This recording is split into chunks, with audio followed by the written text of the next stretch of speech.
Well, I guess we'll just begin by saying welcome, Louise Penny, to Kolbe Times. We're very Thank you, excited Laura. to join No, you. I'm thrilled to be here, and thank you for getting up so early to do this. A pleasure.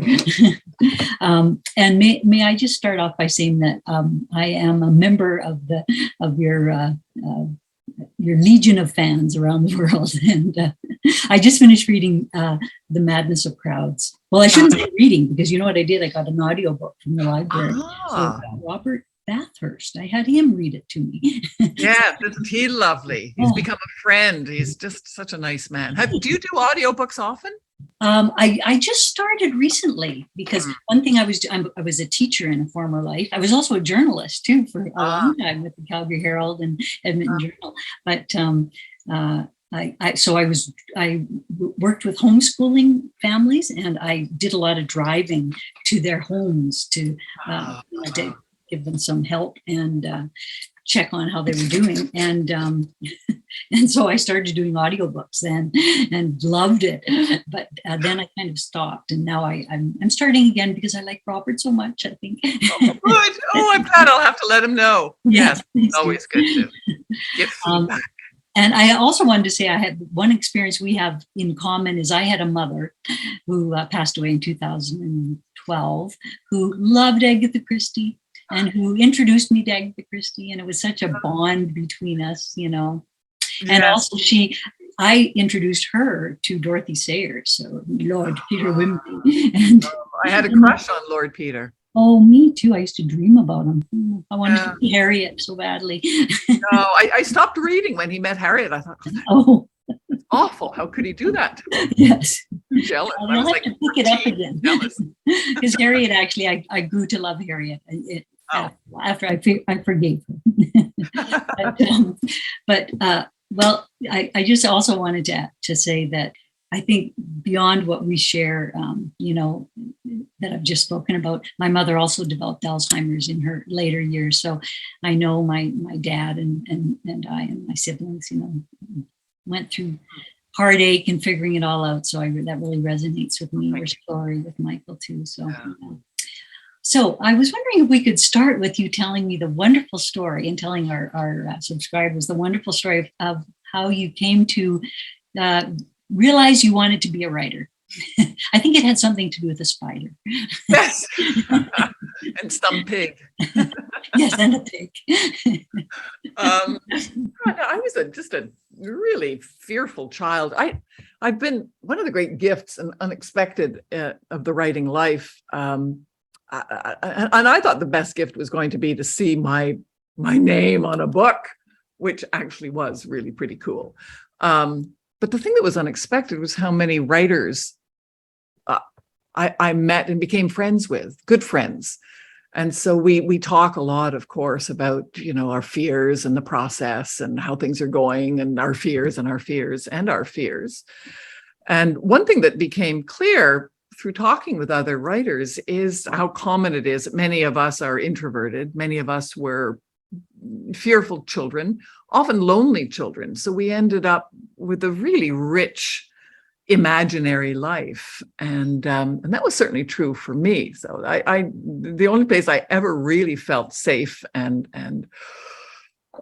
in control was alone in my bedroom reading. And I realized I wanted to be a writer when I was reading Charlotte's Web. You're quite right, the spider. And I was afraid, as I said, of everything, but mostly of spiders. And I was about halfway through Charlotte's Web when I realized that I love Charlotte and I didn't want anything bad to happen to her. And in that moment, my biggest fear was lifted. And it was for a child whose whole day is prescribed by fears and trying to go from the least fearful to the least fearful to the least fearful. To have the biggest fear lifted was magic and power. And I understood the power rested in the story and the power of words and the power of storytelling.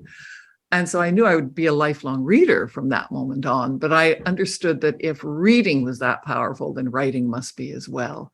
So that actually went hand in hand with another moment of clarity, of revelation, which was most of in Canada, as you probably know and remember, we mostly read dead white English writers, mostly men. True. So it was a shock to read. Oh my God, I'm just blanking on his name. Never Cry Wolf. Gosh. Anyway, the name will come to me. This is terrible. But to realize that it's possible to be Canadian, alive, and a writer all at the same time.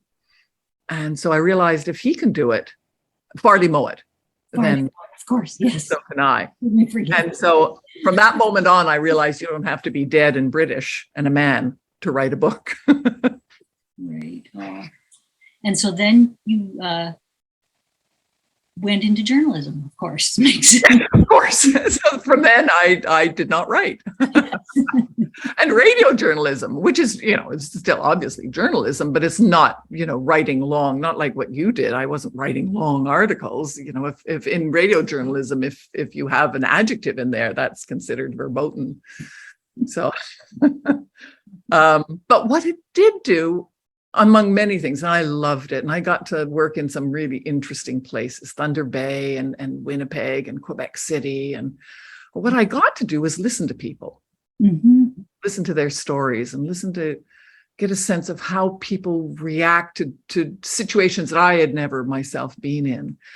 And I got to see people. I mean, no one ends up on a CBC radio program because nothing is happening in their life, unless it's a phone in which case there's a lot of that happening. But for the most part, these are people in extreme circumstances, either extremely good or extremely bad. And so it was really fascinating to spend 20 years with people who are in the extreme. And I think that, first of all, it suited me because I think it becomes self-selecting. I being an introvert, I certainly was better at listening than at talking. And I think for the most part, writers are probably not the gabbiest people in the room. Some are, but for the most part, not. But it certainly fed a lot of the people who became my characters. Right. I know that was also a dark time in your life as well. You've spoken very openly and may I say very courageously about your drinking problem during those. Yes. Well, I think that stemmed from, I'm now a member of a 12-step program and have been for almost 30 years now. But it stemmed, there's a lot of theories. It's an emotional disease, the disease of the emotions. It's the symptom. The disease itself is all about, not being able to cope. Very few people drink to the point of passing out, again, because good things are happening in their life. There's generally not only bad things, but a failure to meet them head on. So that also has really informed my writing. Is that there's the line from Leonard Cohen about there's a crack in everything. Ring the bells that still can ring. Forget your perfect offering. There's a crack in everything. That's how the light gets in.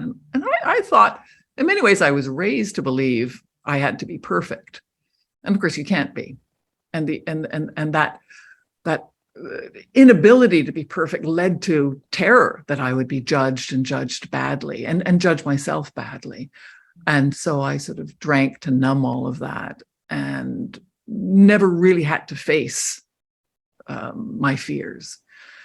And then I hit bottom, and my bottom is very prosaic.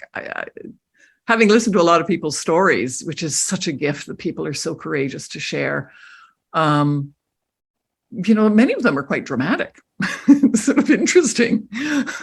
Mine was not. Mine was, I was just standing in the middle of my bedroom and paralyzed.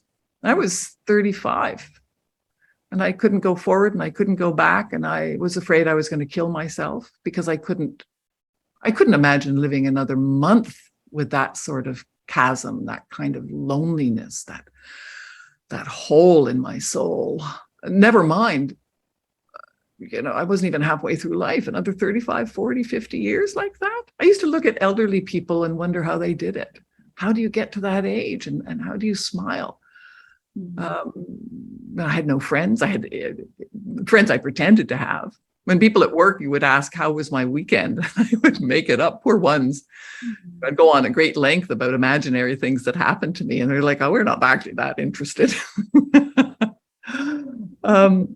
So I realized, if I'm willing to kill myself, then surely I'm willing to try to get sober. So I went to my first 12-step meeting and met these two women who joined me at the table.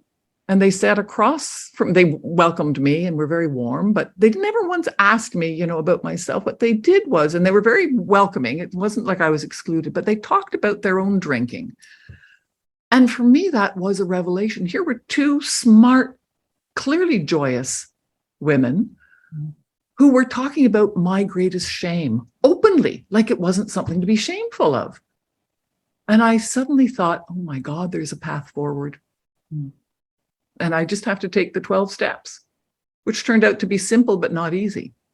And that, from that moment on, what I got was hope. And I never drank again. Never drank again. From that moment in that church basement, I never drank again. And it's informed, obviously, all my books. Anyone who's been in a 12-step program and reads my books, I think, would recognize that the courage, the power of forgiveness, the difficulty of forgiveness, the joy of finding community, the yearning for company, to belong. That phrase at the front of many of the meetings is a phrase on the desk that says, "You are not alone. You are not alone." I think if there was that, and goodness exists would be, the catchphrases, the leitmotif that goes through all of my books. You are not alone. Interesting, isn't it, how the threads of our lives, weave this, are going somewhere. Really yes, and the things that so often we think are the very worst things turn out to be the very best. If we don't run away, if we can stand still and let it like all the merit wash over us. And I know the lesson of, asking for help, right? Yes. Oh, that's a really good point, Laura. That's an excellent. I mean, none of this would have happened if help hadn't been there. If I hadn't asked for it, and if generous, patient, kind people hadn't reached down for me and kept at it, because someone who's just trying to put their life together is not necessarily a pleasant person to be around. And shortly after that, getting sober, you met Michael on a blind date. On a blind date, within a year, within days, I went from wanting to die to wanting to live. And I realized I never really wanted to die. I just didn't know how to live. And I just wanted the pain to end, which it eventually obviously did. And so within a year, I went from this complete mess to finding my soulmate, to being in love. And it wasn't like a hostage taking like it might have been when I was drinking. This was I want to say a meeting of equals. And I think it probably was. We were very different, and we gave each other different things and respected that in each other. So yeah, I met the love of my life, and we ended up marrying, and he ended up inspiring the Gamache character. And no Michael, no books. That is very clear to me. Tell us a little bit about him. He was a hematologist, I believe. Yes, a hematologist at the. He was actually studied as an adult hematologist, but he was offered the position to head up after a number of years, to head up the Montreal Children's Hematology Oncology Department, which he did, and became also a senior researcher in North America into childhood leukemia, working with a drug called methotrexate, which is also used for arthritis and other things. But he was a senior investigator with the pediatric oncology group, and just kindly, happy man. And you wonder, this is part of what I try to instill in Gamache is that he's a happy person, not despite all of the horrid things he sees, the terrible deaths. but because of it, and because he understands what a gift life is. And Michael taught me that as well. He would come home after. Can you imagine being a pediatric oncologist? I mean, having to sit, we used to go on Christmas Day, he would be Santa Claus because he looked a lot like Santa, actually. And I would be Mrs. Claus, and we would sit by the beds of, these poor sick children who couldn't go home. And you have to be pretty darn sick not to be sent home, at least for the day, and their families. And he was just so lovely and so caring and so kind and brilliant. And the patients loved him. And he would wear a bow tie. I mean, he was always a bow tie guy, but the bow ties he would wear to work had Donald Duck and Mickey Mouse and butterflies on them. And at one stage I asked him why. And he said that so when he leaned over the kids, first of all, the tie wouldn't hit their faces, a long time, but they would see Mickey Mouse. They would see these cartoon characters and be less afraid. But he would come home from work having like the worst day ever. And be happy. And he was happy because he knew that life is a gift, and what a betrayal it would be of these young lives if those of us who do get to have gray in our hair don't live the life we've been given with joy, with courage, with awareness of how lucky we are, with gratitude. We don't live it fully and genuinely. And he did, right up to his last breath. He lived life with joy and genuinely. And I know he developed Alzheimer's in his sleep.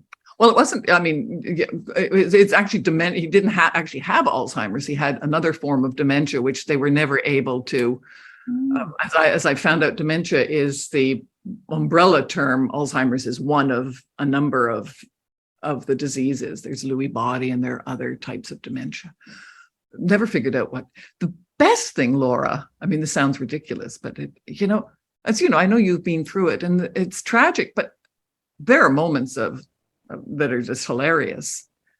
And what it was also just clarifying. Life became difficult, but very simple. Nothing mattered. Is Michael happy? Is he safe? Is Michael happy? Is he safe? That's all that mattered. All the other shit, crap, whatever, that does tend to confuse the day, just fell by the wayside. And so it became very simple, and we had a lot of laughs and a lot of reason to laugh, God knows. I mean, within the realm of it being difficult. But the great gift we had is that the first thing that seemed to have gone for Michael was his awareness that he had dementia. So I remember driving back out here with him after we'd been to a doctor's appointment and asking him, said, "No, so Michael, do you think, has anything changed for you? Like, do you feel any different? How are you doing?" And I said, "No, everything's exactly the same." Well, by then he couldn't do up his shoe. He couldn't do up his ties. He couldn't, none of that was happening, but he was blissfully unaware. So he was happy. He just got happier and a man who started off happy became happier and happier. Wow. I'm lucky. I know that. I mean, within the realm, anyone listening who's been through it understands how lucky I am. We had the resources to keep him at home, and it took a lot of resources. I was younger, considerably younger, so I could physically look after him.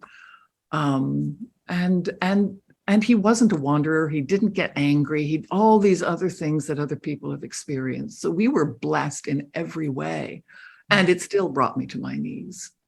So in fact, right now, I'm in the process of trying to set up respite care here for the people who are suffering, but mostly for the caregivers, because if you go under, nothing good happens. It's almost tearing me up because I remember too with my mom how she became the focus for our family, my siblings and my dad and I, and it was a focus of love. And it's just exactly what you're saying. It was all about how's mom doing. and it brought us together, my siblings and I, so much closer. Oh, Had this, wonderful. this focus, and just like you say, some hilarious times. I remember going shopping with her, and she'd be regaling the sales clerks with these absolute lies about. And I went, we just go along with it, whatever. That she was visiting here from, anyway.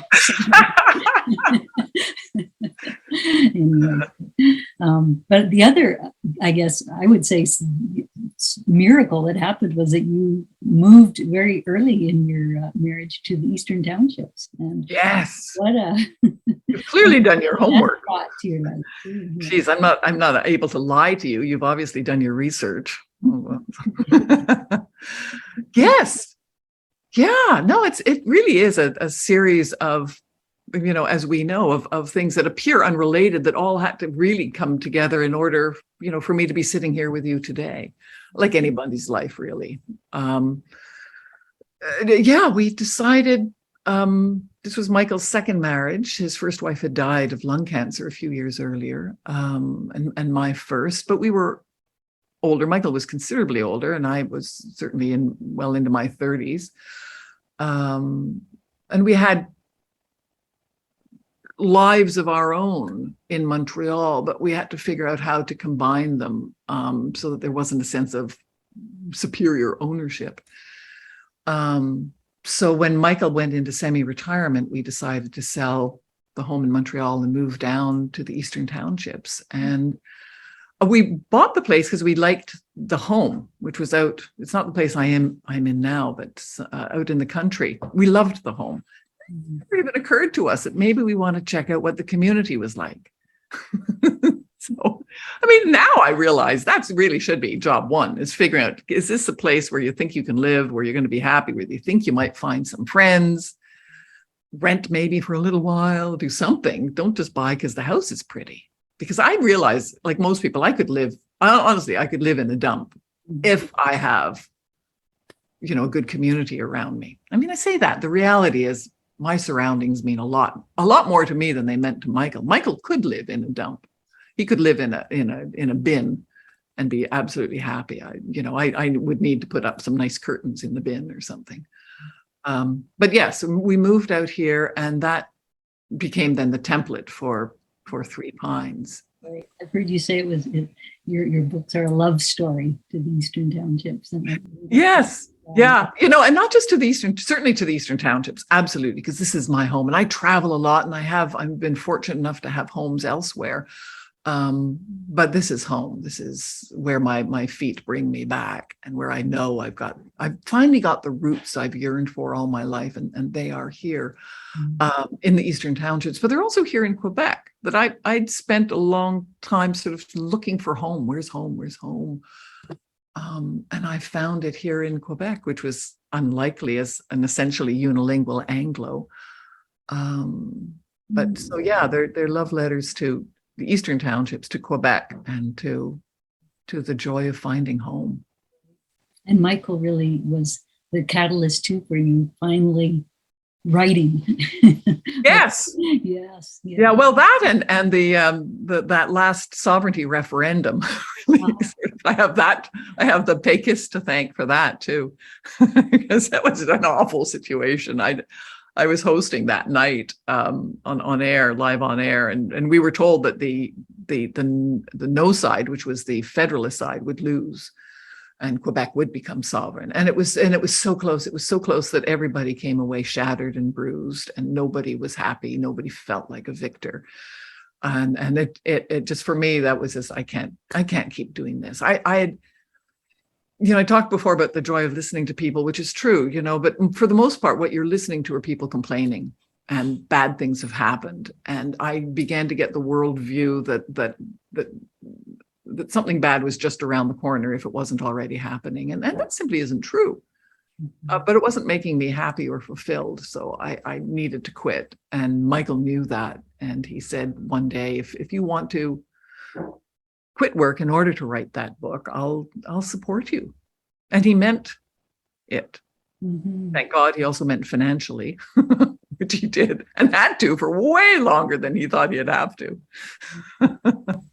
And you also, I think, I love this story because, again, it really resonates with me of meeting this group of women.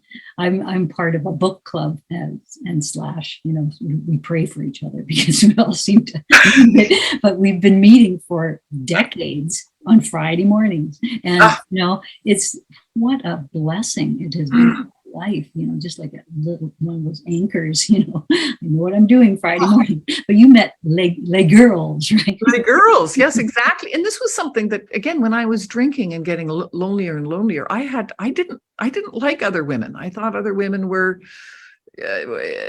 I was in competition with them. I was jealous of them. I was judgmental of them. I was afraid of being judged by them. Certain I was. Of course, nobody's paying that close attention. I didn't understand what I was missing until I got sober and met in the program a bunch of really people who were still close friends. But outside of that, when Michael and I moved here, I was invited to join, and they didn't know me. All they knew was that I was sort of struggling to write. I was asked to join Les Girls, and this was a variety of women who were doing a variety of things, but all in the creative realm. So they were poets and visual artists and dancers and musicians and all sorts of things. So we'd get together and discuss process. But I wasn't writing at the time, and I had to explain I'm not producing. And they said, well, do you consider yourself a writer? And I had to think. I said, yes, I do. And they said, then you are. Only you get to decide. No one else gets to define who you are. If you say you're a writer, if you feel you're a writer, even if you never write a word, you're still a writer and you're welcome to it. Mm. And I was suffering from writer's block at the time. And I saw them take chances that I wasn't willing to take. And that is to produce and to put it out into the world and to risk the judgment of others. And I saw some triumphs and I saw some things that could not be considered triumphs. But mostly what I saw was that, yeah, we all want to be great successes and be applauded, but it didn't kill these women to not be, to have something fall flat. What was killing me was not taking that risk. And so they gave me the courage to just put it out there and let the chips fall where they may. And just write what you want to write. Yeah. But that's it. Just write for myself. Write a book I would read and not worry that other people may not. And this sort of goes hand in hand with another revelation, and that is that there's nothing different about me. I am right in the middle of the bell curve. If I like something, there's a pretty good chance other people are going to like it. If I don't like something, yeah, it's maybe, not the most popular thing in the world. Mm-hmm. So there was a pretty good chance if I wrote a book I would read, others might too. You were obviously correct. I mean, wow, here we are, I was going to say 17 books later, but 18 books later. Yes, I just finished the 18th, yes. And, translated into over 30 languages. And oh my goodness. Yeah, none of them Pig Latin either. Right. And, I think it's exactly what you're saying. It's the depth and the richness of your books. It's just, you're always touching on the human condition, aren't you? I heard you say one time the crime or the murder in the books is like the Trojan horse, really, isn't it? Right, yeah. Right. I remember when I mean by that.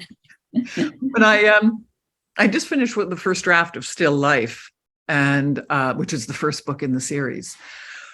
And nobody was interested in it. I sent it out all over the place, and nobody was interested in it. But one local publisher here in Quebec, I sent it to, and then met with him at this sort of writers' conference thing, and he said, "No, I'm not interested."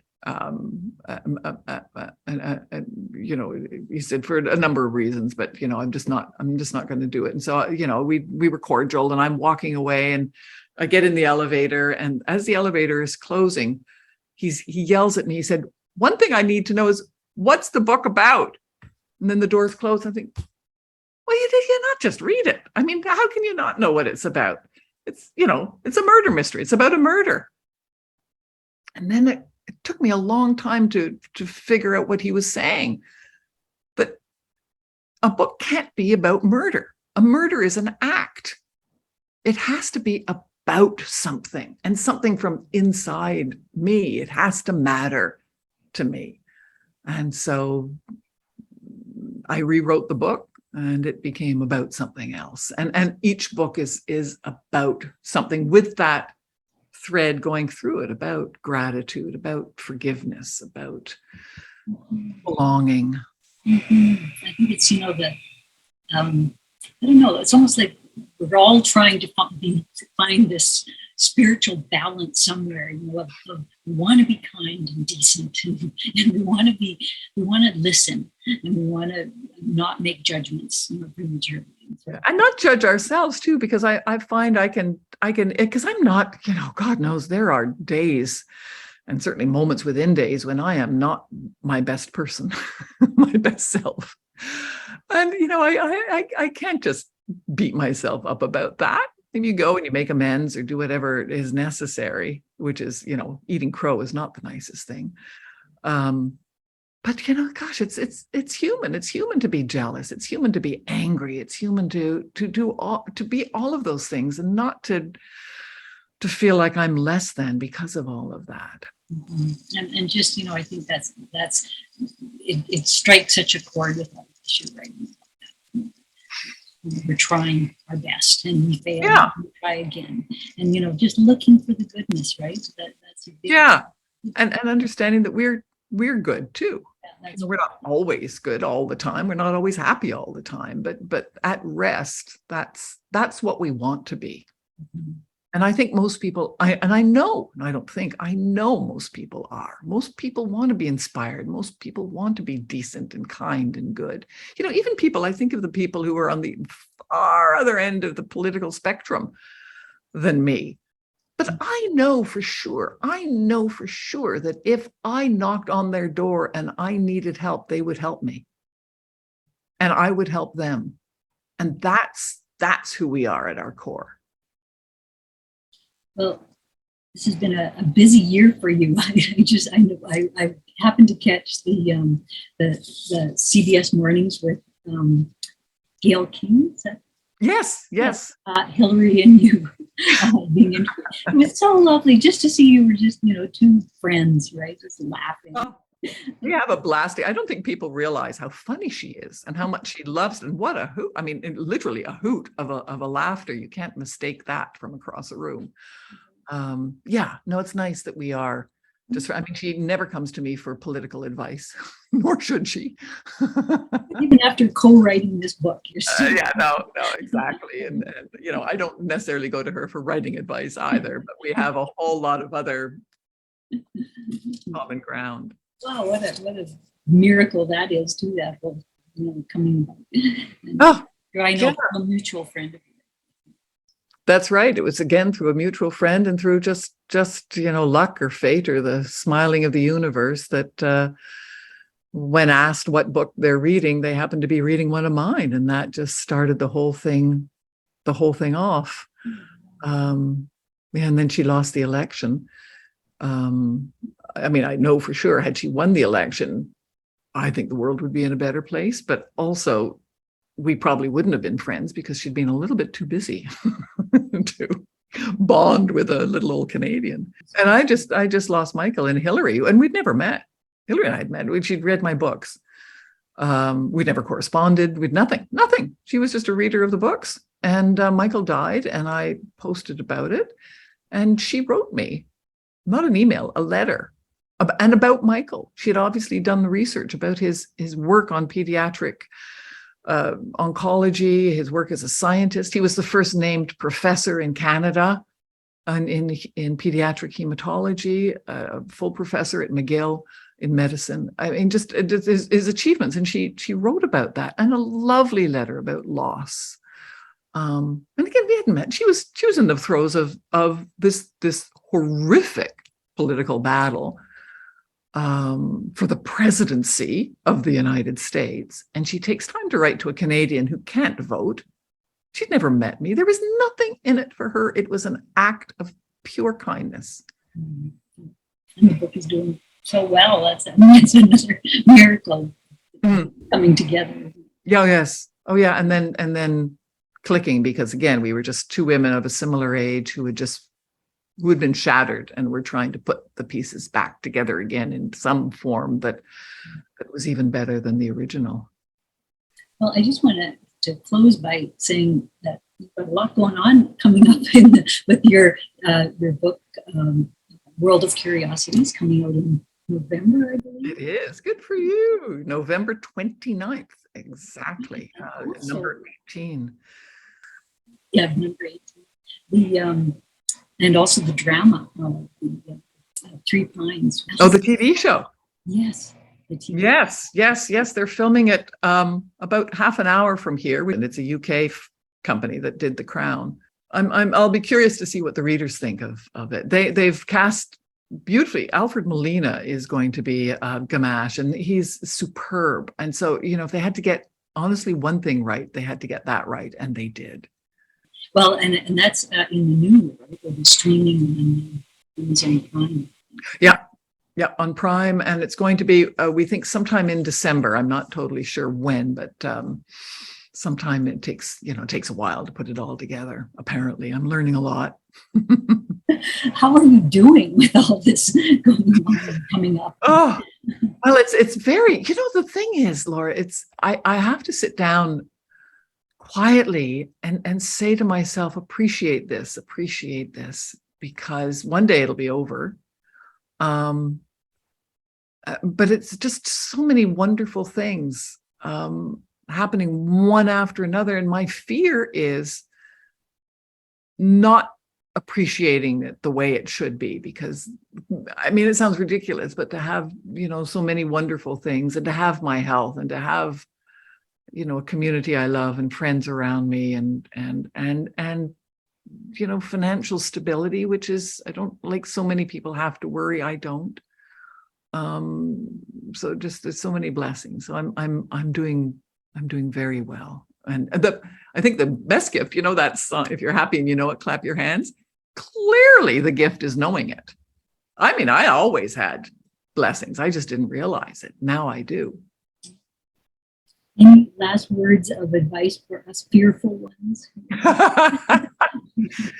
Oh, I wish I would. No, are you fearful? 2 a.m. I'm fearful and worrying. Oh, what scares you? I think it's just, I just ruminate. I ruminate on all these, the worst that could happen. So I need to somehow switch that to. Yeah. What I do at 2 a.m. is I repeat the Serenity Prayer. And that is very helpful. God grant me the serenity to accept the things I cannot change, courage to change the things I can, and the wisdom to know the difference. And I find that very calming, because I realize so much is out of my control, and just go back to sleep. The world will be fine. And the wisdom to know the difference, but also courage. A lot of the getting sober is all about courage. It's now near my front door. It used to be right in front of me at the other house, as I wrote the last words of the poet Seamus Heaney, who on his deathbed said to his wife, "Noli timere," which means be not afraid. And so every day I wake up and I say, don't be afraid, don't be afraid. I have fewer physical fears. A lot fewer emotional fears. I have a lot more physical fears, driving through a snowstorm, or, getting on little planes. I'm afraid of Air Canada and luggage. I'm terrified of Pearson Airport.